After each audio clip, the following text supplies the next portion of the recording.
Hi friends, আমি সুজয়াস কিচেনে সকলকে স্বাগত। আজকে বানালাম সরল পুঁটি মাছগুলো যথেষ্ট বড় সাইজ এবং সেটা দিয়ে আমি বানালাম মাছের ঝাল খুব সিম্পল ওয়েতে। এবং এটিকে শুধুমাত্র পেঁয়াজ আর রসুন দিয়ে এটাকে বানালাম। দেখুন কিভাবে বানালাম, দেখতে থাকুন। সরল পুঁটি মাছের ঝাল হবে, তার জন্য মাছগুলো আমাকে সুন্দর করে ভেজে নিতে হবে। নুন হলুদ ভালো করে দিয়ে মাখিয়ে ভাজছি, খুব লাল করে ভাজতে হয়। ঝাল বানাতে গেলে টমেটো লাগবে, রসুন লঙ্কা আর পেঁয়াজ, এগুলো আমি পেস্ট করে নিই। 3টে মাছ আমার ভাজা হয়ে গেছে। এগুলো একটু কড়া করে ভাজতে হয়, কারণ এটা তার জন্য আমি একটু নুন দিয়ে দিলাম।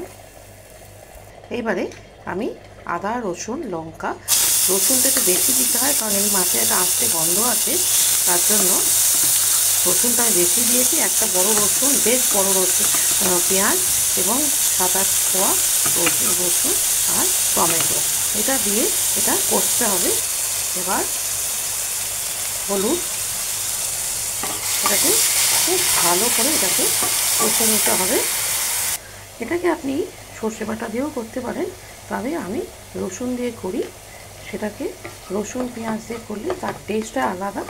আর বাঙালি তো মাছে ভাতে বাঙালি, মাছ ছাড়া বাঙালির দুপুরবেলা চাই মাছ ভাত খেতে যতটা ভালোবাসে। এবং খুব সিম্পলভাবে মাছ রান্না করা যায়, সবসময় যে খুব রিচ করে রান্না করতে হবে তা নয়।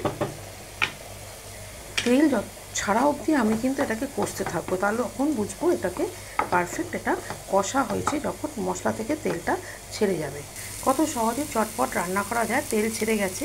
এবার যেটার মধ্যে আমি মশলা বেটেছিলাম সেটার মধ্যে জল দিয়ে আমি এটাকে কিছুক্ষণ ফুটতে দেবো। খুব ভালো মতো ফুটেছে ঝোলটা, তারপরে আমি এই মাছগুলো এর মধ্যে দিয়ে দিচ্ছি। মাছগুলো দিয়ে কিছুক্ষণ আপনাকে বেশ ভালো করে এটাকে ফোটাতে হবে, তবে টেস্টটা আসবে। মাছগুলোকে আমি উল্টে দিচ্ছি। এবার এটা দিয়ে কিছুক্ষণ ফুটবে। সরল পুঁটি মাছের ঝাল আমার রেডি হয়ে গেছে। আমি এর মধ্যে আলু দিই না, আপনারা যদি মনে করেন আলু দিতে পারেন, ধনেপাতা দিতে পারেন। সরল পুঁটি মাছের ঝাল আমার রেডি, আমি আলু দিই না। আলু না দিয়েও খুব ভালো লাগে, শুধুমাত্র পেঁয়াজ রসুন দিয়ে বানালাম। রেসিপিটি ভালো লাগে লাইক করবেন, শেয়ার করবেন। ফেসবুক থেকে দেখলে ফলো করে দেবেন, ইউটিউব থেকে দেখলে সাবস্ক্রাইব করে দেবেন, পাশে রাখা বেল আইকনে অবশ্যই ক্লিক করে দেবেন এবং কমেন্ট বক্সে অবশ্যই লিখতে ভুলবেন না। ভালো থাকবেন, সুস্থ থাকবেন, নমস্কার।